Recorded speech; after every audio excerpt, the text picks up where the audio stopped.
the Guinea Pig Collective. All will be assimilated. Resistance is futile.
Hey guys, what's going on? Unfortunately, I can't be here for a regular live stream today. One of the Piggles is not feeling well, and that would be Stripe.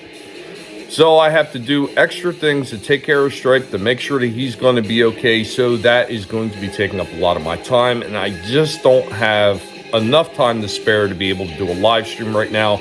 So we have this, it's pre-recorded in its place. I hope you enjoy. We're going to do a rundown of a lot of the different things that we've done on Going Old School. Some of the stuff that we've done on Collectible Past as well. And for all those BattleBot fans out there, I didn't forget about you. We're going to show some BattleBot stuff as well.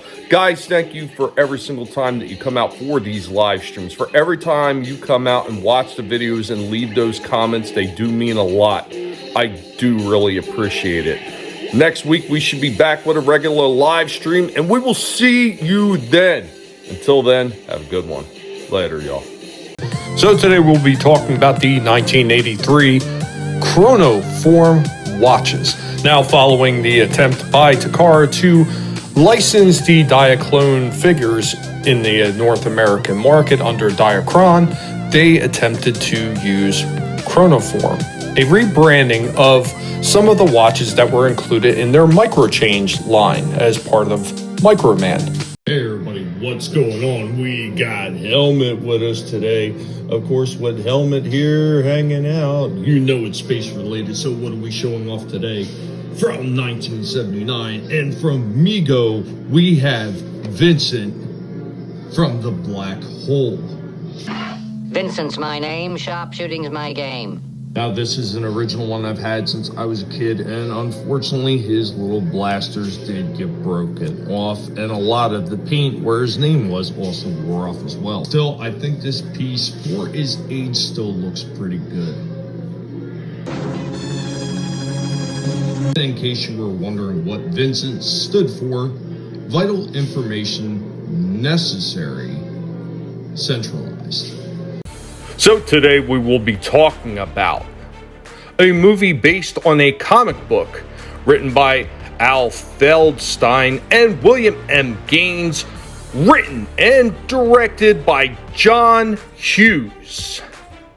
1985's Weird Science, starring Anthony Michael Hall as Gary Wallace, Kelly LeBrock as Lisa, He's a lion!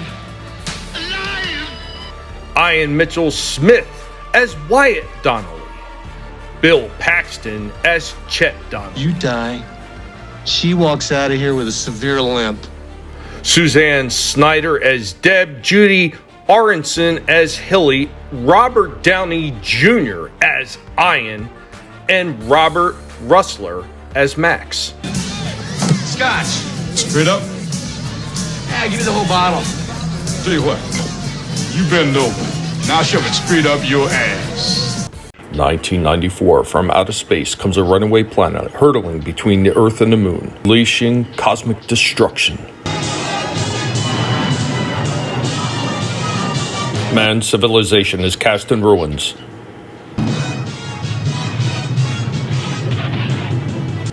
"2,000 years later, the Earth is reborn. A strange new world rises from the old. A world of savagery, super science, and sorcery. But one man bursts his bonds to fight for justice.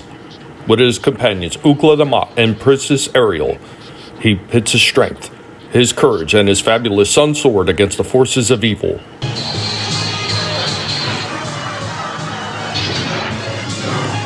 He is Thundar the Barbarian." The Superpowers collection line. This line was based on DC Comics superheroes and supervillains that they had published in their comic books. And this line was actually so successful that it actually produced a bunch of knockoffs of its toys, including Toy Biz's DC Comics superheroes line. And because of the immense popularity of this line, Kenner actually relaunched it in the 1990s with a new line of action figures based upon the classic DC characters Total Justice. Now, how did Kenner wind up with this franchise when Mego was already creating figures? Well, DC Comics awarded the license of their characters to Kenner Toys, hot on the heels of Mattel's action feature-heavy He-Man toy line, because that power of the action figure had reached new heights. And while other action figure toys had paved the way, He-Man took off like a rocket, skyrocketing and promoting sales well beyond anything that Mattel had ever dreamed of. Of course, DC Comics wanted in on that, and they decided to go with Kenner. Why exactly did they? Well, Kenner won that license away from Mego Corporation with their emphasis not only on action, but art as well. Now, Kenner devised hidden mechanisms within the figures that would trigger an action when the figure's legs or arms were squeezed. This emphasis on each figure's superpower led to the naming of the line the Superpowers Collection. Now, each figure in the first two series were also packaged with a mini comic featuring that character's adventures. And once the line was in full force, a merchandising frenzy took place, with DC Comics and Kenner slapping a Superpowers logo on whatever they possibly could. Now, 3 series of figures and accessories were released in 1984, 1985, and 1986.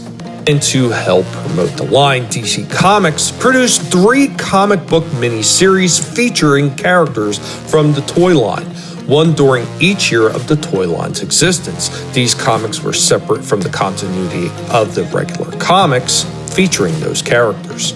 And Hanna-Barbera also helped by producing an updated version of the Super Friends called Super Friends: The Legendary Superpowers Show and the Superpowers Team Galactic Guardians.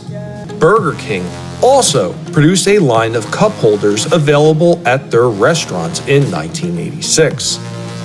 Other tie-in products were produced, including lunchboxes, posters, interactive books. Only the toy line carried the collection tag. During this time, McDonald's also got in on it by releasing a set of 4 Happy Meal toys, which had the Looney Tunes characters as DC Comics superheroes. So today we will be talking about McDonald's McChangeables. This, of course, was following the big giant craze of the transforming robots in the 1980s, and this first series from 1987, I will be showing off everyone in that first series with the exception of the milkshake robot. So the first one that we have up right here is the Egg McMuffin. The second one that I am showing right here is actually the Quarter Pounder robot. And the next one up is the Large Fry robot. And yes, I do have 2 of them because one was actually released again in 1988, this time with a different color and of course a name. And of course, one of the largest ones out of the set, besides the milkshake, of course, we have the Big Mac. And the last one that I have right here, of course, is the Chicken McNuggets. Now, there was also another quarter pounder that I had, and it was just slightly in a different color.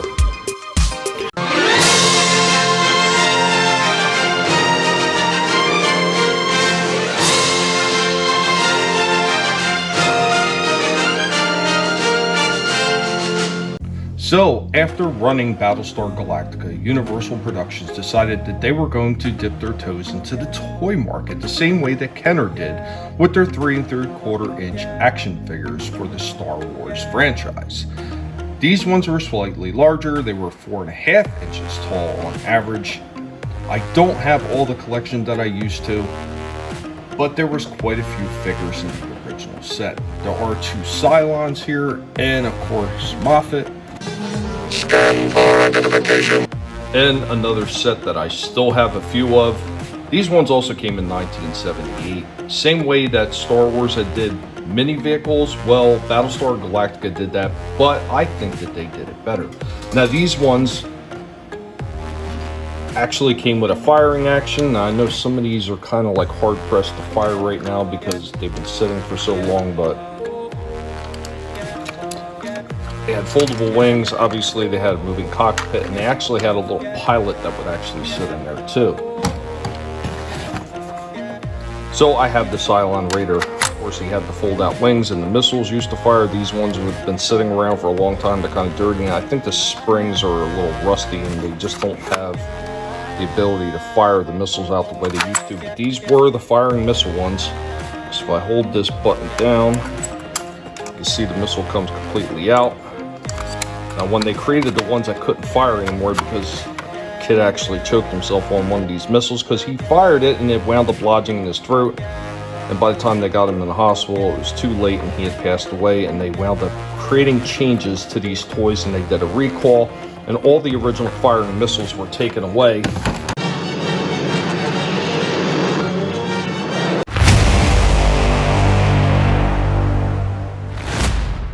Hey everybody, what's going on? We are hanging out with Indy, the archaeological pig. And what are we showing off today from NECA? We've got the alien life form ultimate action figure, Alf. This one looks absolutely fantastic. And we are going to take this sucker out and take a good look at it. Ain't that right, Indy? Here we go. Right out of the package, here we have Alf, looking pretty cool. He does come with a whole bunch of extras as well, so let's go ahead and start taking a look at the rest of that. Comes with a bunch of extra hands and sunglasses, a can of Fusco Cola, and a bag of slime balls. Also comes with his Hawaiian shirt and, of course, his favorite sandwich, a cat on a roll.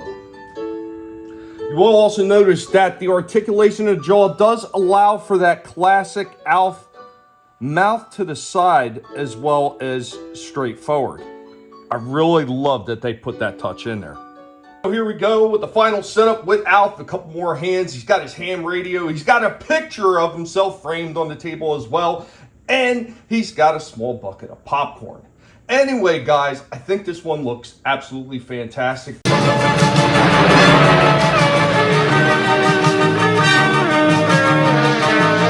Transformers, more than meets the eye. So we have our good buddy Cliff Jumper here with us again. What's going on, Cliff Jumper? And of course, you know what that means. It's Transformer time. And we have his namesake here. From the buzzworthy Bumblebee line, it's a remolding of the Earthrise Cliff Jumper. Now, this one is actually listed as the 86 version, but it really is no different than the other one whatsoever. Had to pick it up anyway because, well, it's Cliff Jumper. Try this! It's a gas! And of course, out of the box, with the packaging that actually came in, it makes a nice little diorama for him, a nice little stand piece. And of course, just like the Earthrise, he came with his big giant cannon like you've seen in the cartoons. Cliff jumper, what are you doing? I've got Megatron dead center in my viewfinder. And of course, just like Earthrise, that big cannon can turn into 2 smaller guns. And of course, we got him in his vehicle form. This one looks pretty damn good, just like the other one. Oh, look who's here. Jumper! The mighty Jumper is here. Cliff Jumper is here. And guys, of course, with Cliff Jumper here, you know, once again, it's going to be another Transformers related topic. Are you ready, Jumper? Here we go.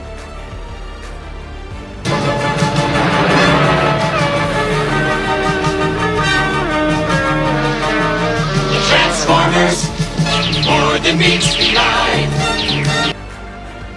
So, this one is recent. This is 2022. This is Studio Series 86 movie Perceptor. I was actually waiting on this one for quite a while. This is another one that I had actually did a pre-order for because this figure looked pretty interesting when I seen the initial pictures of it. So I had to go out of my way to make sure that I got this one and not rely on all the stores because, well, we know how that is. Damn scalpers are probably going to get to them first and they're going to be sold out. So we're going to go ahead and we're going to get this one open and take a look at it and see what it looks like.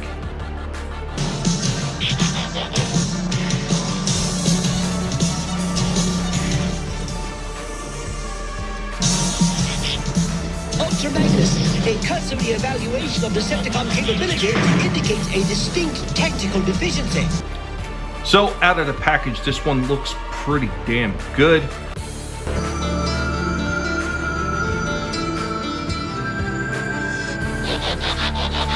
I fear the wounds are fatal.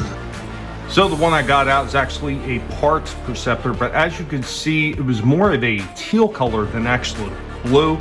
But even then, this color palette is a hell of a lot darker than this almost pastel blue that they have on this one.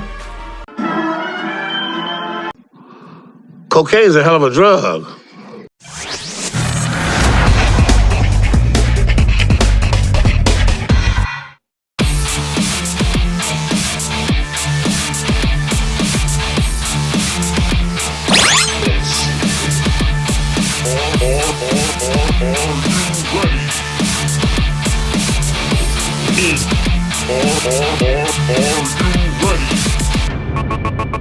Guinea. Are you ready? Ready. Pig. It's robot fight time. It's robot fight time. Battle. It's robot fight time. Are you ready? It's robot fighting time! It's robot fighting time! It's robot fighting time! This is Guinea Pig Battle Box. Are you ready? It's robot fighting time! Here we go with the lightning fast hyper shock. Then Raz takes on the bot with no name in the blue. Here we go with Guinea Pig Battle Bots. Oh, Berserker mode right there, and there goes a piece of the bot with no name. The bot with no name coming back right with that big drummer, trying to get some damage on Hypershock. Just unable to secure any damage as of yet. Good pushes from both of these bots to start this fight off. Oh, there's a huge hit, and it's over. It's over. Hypershock has won. We go maybe on a roll. We got the lightning fast Hypershock in the res. He's taking on the spinning blades rotator in the blue. Here we go with Guinea Pig Battle Bots. Oh, big hit right there. Pieces of rotator went flying everywhere as a berserker attacked. Oh, another piece. There goes the weapon for rotator. And it's over. It's over. Hypershock has won.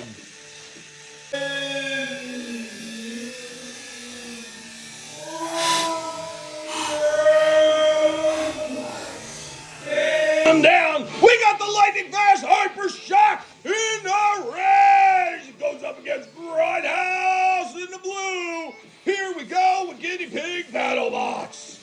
Oh, big charge right there.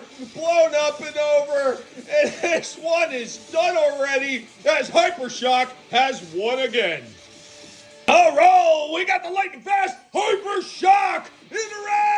Takes on the crafty witch doctor in the blue. Here we go with Guinea Pig BattleBots. Oh, big hit right there, and everything from Witch Doctor went flying off, upside down, and Hypershock again has absolutely decimated another opponent.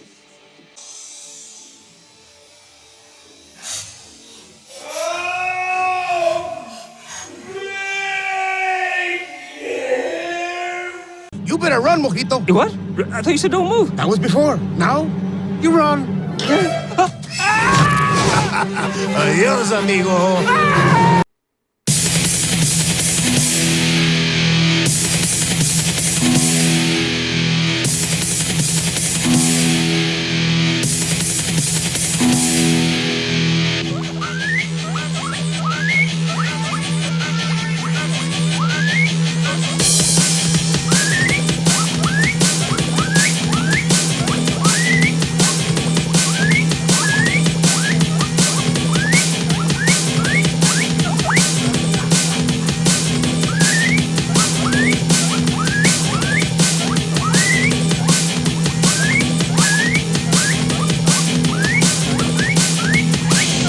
Forget the bits you spent. Assimilated, but you don't know yet. Attacking us is not very wise. While always growing every seed of your lies.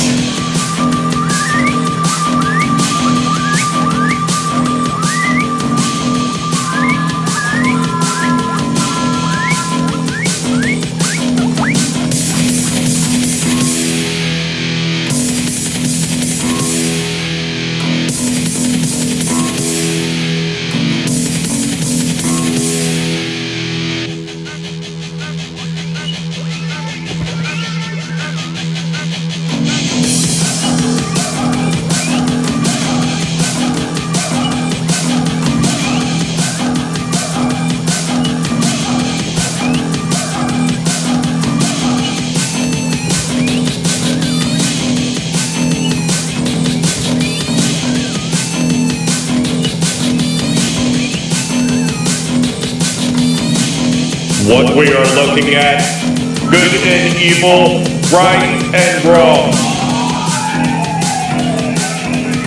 It's a big world order.